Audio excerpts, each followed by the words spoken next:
Welcome back. My name's Michelle from YFS, and with me is Mel from the legal team. How you going? Good, how are you? I'm good, thank you. Domestic violence. So previously we've talked about what domestic violence is.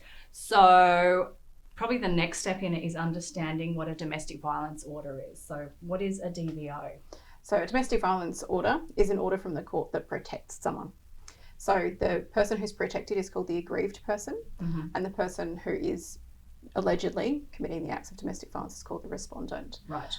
So that is, the domestic violence order is a protection order. It protects the aggrieved person from the respondent. If I was to sort of like ask you, I know sometimes in language people talk about perpetrators and things like that. So if I was to use, if that was my understanding, you're talking about the perpetrator would be the respondent. Respondent, okay. And the victim would be the aggrieved. Okay, great. All right. So who can apply for a domestic violence order? So anyone who's experiencing domestic violence can apply for a domestic violence order.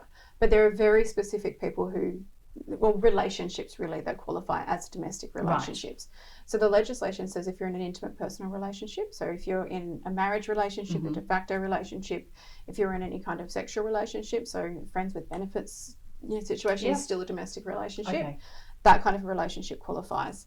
If you are in a familial relationship, so mother, father, parent or child, as long as that child is over 18, that qualifies. Right. Might get into that in a minute. If you're in an intimate personal relationship and you're a teenager, that still counts.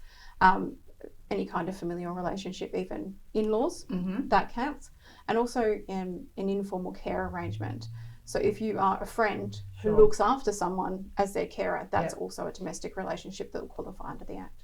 And this may be complicating things a little bit more, but if you're someone who is aged or has a disability and you have a carer come in, I'm just trying to think of an example, for example.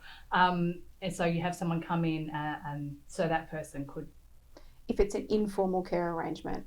So if it's a formalised care arrangement through a service or with a contract or anything like that, where someone comes in and looks after you, that would not necessarily qualify. So it has to be an informal care arrangement. So there's usually family friends who come around and live with that person. Do you have to be living together? You do not have to be living together.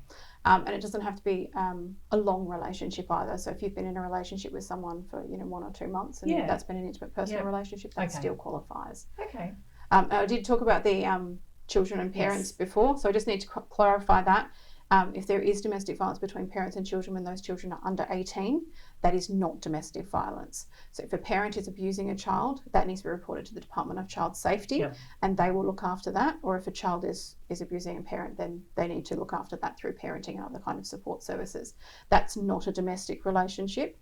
Once that child turns 18, and that abuse continues, that then becomes a domestic relationship that qualifies under the Act. Okay, and that makes sense because children and young people have special protections under the law, right? That's right, and there's many other places that can help them with what's going on with them.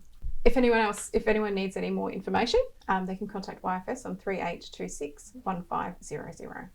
All right. Thank you, and we'll be back in the next video to talk about the process of applying. Thank you.